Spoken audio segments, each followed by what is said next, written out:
Uislamu inakuletea mwangaza wa dini yako. Ameyazungumzia kuhusiana na elimu ya mabinti, ni vipi ambavyo wanajikita kwenye elimu na kuweza kufuatilia elimu zao, jambo ambalo katika jamii yetu ya Kiislamu bado linatupiga chenga. Hili nyinyi kama mashangazi mnaliangalia kwa jicho lipi, inshallah, kwa mwaka wa Mwenyezi Mungu, kuhusiana na elimu zote mbili, kwa elimu ya dini na kwa elimu hii ya kidunia, ili tuweze kuwapata kina mama ambao wamejikita vyema, kwa sababu hauwezi kuwa mama bora kama hauna elimu. Watoto watahitaji kufunzwa, watoto watahitaji kuelekezwa, na maelekezo mazuri ni yale maelekezo ambayo yanapatana na elimu. Hili mnalifanyia fikra gani inshallah? Naam, hili ni kipaumbele katika yale tunayapendelea katika jamii, kwa sababu tunamtaka mama mwenye elimu, mama mwenye anaweza kujua kile kizazi kitakachokuwa nyuma yake atakifuatilia vipi. Changamoto haziwezi kukosa katika Uislamu, kwa sababu hilo tunajua kwamba ni ahadi ya Allah Subhanahu wa Ta'ala, kila kitu lazima kiwe na uzito. Lakini ndio maana akapatikana mwalimu wa kuweza kufunza, ili watu waweze kujua kwamba kuna yale unatakikana mpaka uyafunzwe ili uweze kuyajua. Na ndio maana tumekuwa mbele kama wazazi, ili tuweze kuona kama tutafuatilia majukumu yetu, kwa sababu tunajua tutakuwa masuhulia kesho mbele ya Allah Subhanahu wa Ta'ala.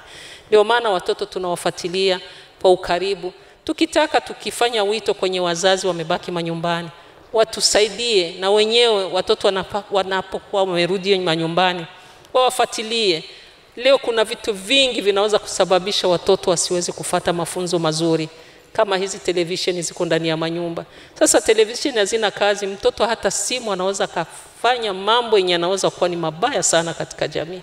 Kwa hivyo tunawaomba wazazi wasimame imara, waweze kumaliza hii changamoto iliyoko katika mafamilia mengi. Ni kazi kubwa ambayo mnaifanya kama wanashangazi, ni kazi kubwa ambayo mnaifanya kwa mabinti, ni kazi kubwa ambayo inaonekana katika jamii. Kitu gani ambacho unakiomba katika jamii, hususan jamii ya kina mama, ili waweze kuunga mkono jambo hili, kutatua mizozo yote ambayo inapatikana kwa mabinti zetu, inshallah tupate kina mama bora wa kesho? Changamoto ni ile tu basi, unakutana wazazi wengi wamekuwa wanafuga sio kulea. Kwa hivyo tulikuwa tunapendelea wazazi waache huyu mfumo wa kumlisha mtoto na kumvisha, tunakujua amelala na ameamka.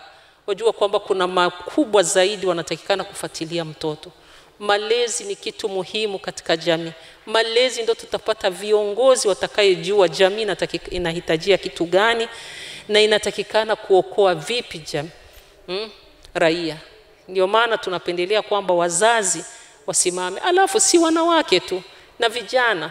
Tunawaomba mashehe, tunapiga kelele kwa mashehe wasimamishe harakati za kuweza kutia vijana na nafasi nzuri katika Uislamu, waweze kujua kwamba na hawa ndio wanaweza kuwa wametusaidia sana. Na baba kweli apatikane baba atakayekuwa ni kiongozi msimamizi mzuri mwenye kujua majukumu yao. Kama wakina mama wametupa majukumu kwa sababu kina baba hawajui tena majukumu yao, wameika pembeni ya majukumu yao. Mama amechukua majukumu ya kujua nyumba inatikana kusimama vipi, amechukua majukumu ya malezi ya watoto. Sasa imekuwa sasa ni vurugu. Ndio maana unakitizama jamii ya leo tuna hofu, na ndio maana tumesimama kidete kama mashangazi, tuweze kutizama basi na nafasi moja tuweze kuishikilia. Lakini tuwaombe mashehe, mafunzo mengi misikitini, mafunzo mengi katika harakati nyingi, yawe ni mafunzo ya kuweza kuwaelekeza watu katika kitabu cha Allah na sunna za mtume wetu Muhammad.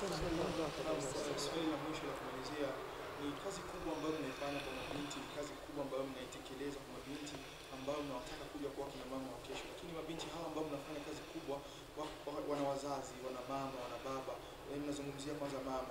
Je, mmefikiria jambo lolote kuhusu kufanya japokuwa kongamano la kina mama, kuna wao waelekezwe, japokuwa watapata kitabu cha paji 3, 4, 5 kumwonyesha mama maisha ya kulea mtoto kuanzia tumboni anaposha kuwa hivi hadi hivi na hivi, kwa sababu hii kazi kubwa ambayo mnaifanya leo, mtoto akirudi nyumbani akamkuta mzazi wake tabia ni ile ile ambayo iko nayo mwanzo, inakuwa ngumu mtoto kubadilika. Kuna fikra yote mnaifanya kuhusu wazazi?